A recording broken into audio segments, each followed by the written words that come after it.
Musholeh. Ini kalau tidak ditegaskan dan dengan wacana seperti tadi yang disarankan oleh Pak Musholeh, ini konsekuensi yang seperti apa yang bisa menekan begitu ya masyarakat yang mungkin nakal begitu dan mencari celah untuk bisa naik haji lebih dari sekali, Pak Musholeh?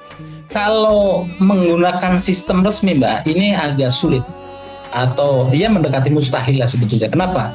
Tapi tergantung dengan konsistensi dari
kapasitas, karena diduga pemerintah Arab Saudi juga membuka visa-visa yang lain itu bisa di sana itu untuk berangkat haji, Mbak.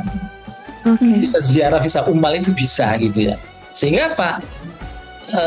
Kenapa? Karena kunci daripada orang berangkat haji itu kan kalau sudah visanya di-approve oleh negara tujuan itu kan bisa berangkat. Nah ini kemudian nantinya kesulitan kita, pemerintah kita melakukan pengawasan, sehingga banyak dan magnet orang untuk energi atau daya tarik dan magnet berangkat haji itu kan luar biasa ya. Orang bisa mempertaruhkan segala-galanya untuk bisa menunaikan rukun Islam begitu ya. Nah kadang-kala ini kemudian mereka tidak menggunakan visa resmi, tapi dalam arti visa haji, tapi juga menggunakan visa ziarah, visa ummal atau visa turis begitu ya. Dan Arab Saudi juga menyediakan itu, Mbak. Ini yang kemudian bisa menjadi persoalan. Maka saya kira ini mumpung MQFM Jogja kan cukup concern dengan isu-isu haji ya, umroh misalnya, terutama haji. Jadi kalau misalnya ada youtuber bahwa menampilkan tayangan bahwa ini jamaah haji Indonesia terlantar begitu ya, jangan serta-merta harus kita verifikasi apakah jamaah haji itu jamaah haji kuota atau non kuota, mereka dengan jalur katakanlah jalur tikus begitu ya, atau jalur belakang gitu ya. Jadi jangan langsung ini bahwa oh ini pemerintah menelantarkan, harus kita verifikasi dulu apakah jamaah ini jamaah haji reguler atau haji furoda, haji non reguler, haji khusus. Kalau iya berarti memang pemerintah harus bertanggung jawab.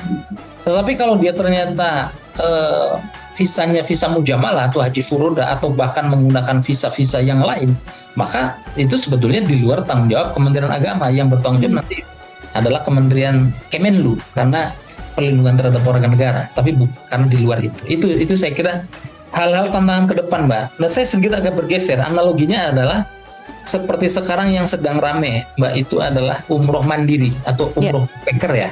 Jadi kalau umroh yang resmi menurut aturan kita ya umroh yang menggunakan jasa travel.